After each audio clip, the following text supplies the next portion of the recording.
Hello guys, pag-usapan lang natin si Alden Richard. Hindi nagtagumpay kay Catherine Bernardo sa panliligaw. Oh, grabe nga naman kasi guys, ang bali-balita umano patungkol sa Kat din, lalong-lalo na sa panliligaw umano ni Alden Richard. Ano kaya guys ang posibleng nangyari?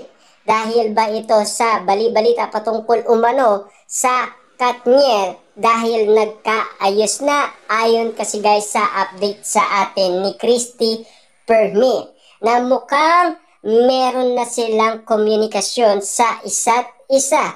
At ayon naman guys kay Sian Gasa, talagang nagkabalikan na daw ang Katniel. Totoo nga ba talaga guys ang usap-usapan? Pero nga naman kasi guys, nagsalita daw si Mami Min Bernardo patungkol umano kung ano ang napapag-usapan sa lahat ng social media platform. Siyempre guys, no, kung ibabalik natin ito sa nakaraan, last 2023, wala umanong alam si Mami Min Bernardo at Daddy Teddy Bernardo sa nangyayari umano kay Catherine Bernardo. Nailiim yan guys ni Catherine Bernardo sa kanyang pamilya. Bukod lang sa kapatid niyang si Kate Bernardo. Yun lang guys ang lagi niyang kausap at doon lang siya nagbibigay na kung ano-ano ang nangyayari umano sa kanya. Ibig sabihin, kay Mami Min Bernardo at Daddy Teddy Bernardo ay hindi niya umanong magawa na magbigay ng detalye sa mga ito. Ibig sabihin, kaya nga naman kasi nakapagsalita si Mami Min Bernardo nang dahil wala siyang alam sa mga nangyayari. Siyempre alam naman natin guys, no? Si Catherine Bernardo ay mahal na mahal niya kasi si Daniel Padilla.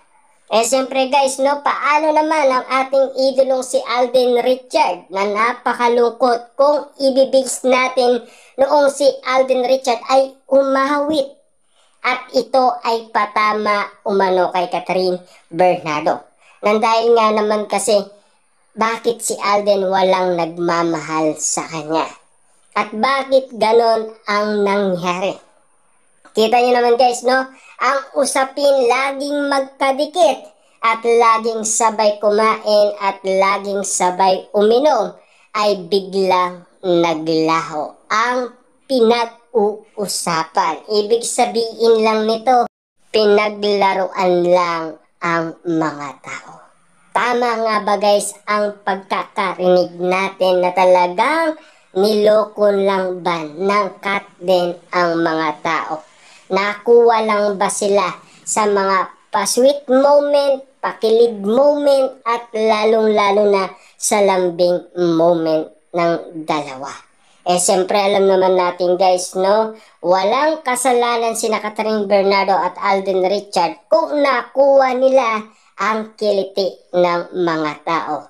At walang kasalanan umano sina Alden Richard at Catherine Bernardo kung tumulong ang mga Delulu fans kasi hindi naman sa pilitan ang pagtulong. Umanga lang sina Alden Richard at Catherine Bernardo sa mga Delulu fans. Kitang-kita naman natin guys, no, kung ano ang nangyayari ngayon. Kasi sa tingin ko, walang alam si Mami Min Bernardo. Kung mapapansin ninyo, si Daniel Padilla ay paikot-ikot nga naman kasi sa nasabing subdivision kung saan nakatira si Catherine Bernardo. Pero hindi siya makapasok. Bakit? Kasi nandoon si Mami Min Bernardo at nandoon si Daddy Teddy Bernardo. Ibig sabihin, takot na takot pa itong si Daniel Padillang umarap sa magulang ni Catherine Bernardo. Pero anong gagawin nila? Para nga naman guys mapatunayan nila na mahal pa nila ang isa't isa. Siyempre, ililiim muna nila yan. Yan kasi guys ang mga nababalitaan natin. Kaya nga naman itong idolo natin si Alden Richard ay mukhang na-turn off nga naman kasi sa ginawa ni Catherine Bernardo na mukhang meron na siyang tinatawagan na iba. At nasaan na guys yung naririnig natin na meron ng ganap kina Catherine Bernardo at Alden Richard kapag sila ay nagchat-chat umano sa isa't isa. Grabe ang usapin. Hindi na natin alam kung papaano natin ito sasabihin. Lalong-lalo na nagsalita man si Mami Min Bernardo at Daddy Teddy Bernardo, wala silang alam.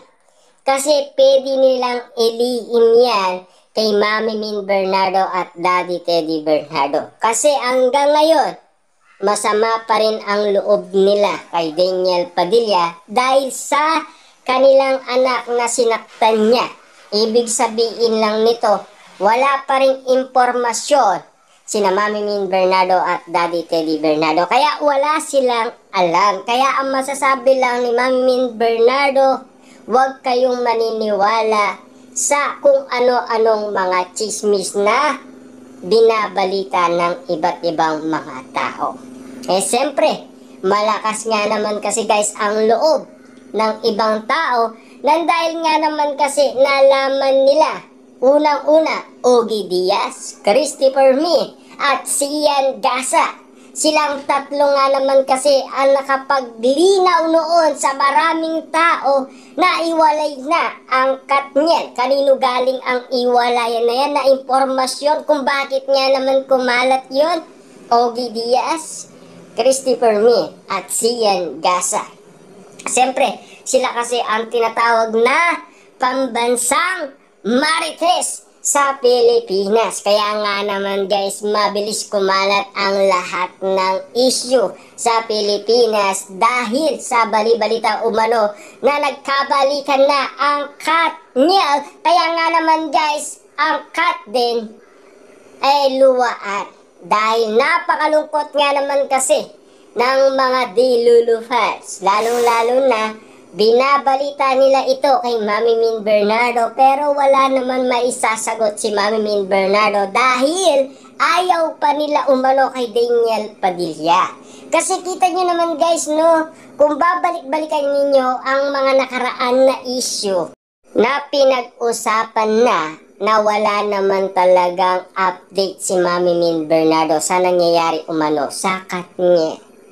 Noong si Catherine Bernardo ay napansin ng pamilyang Bernardo, doon pa lang nagsalita si Catherine.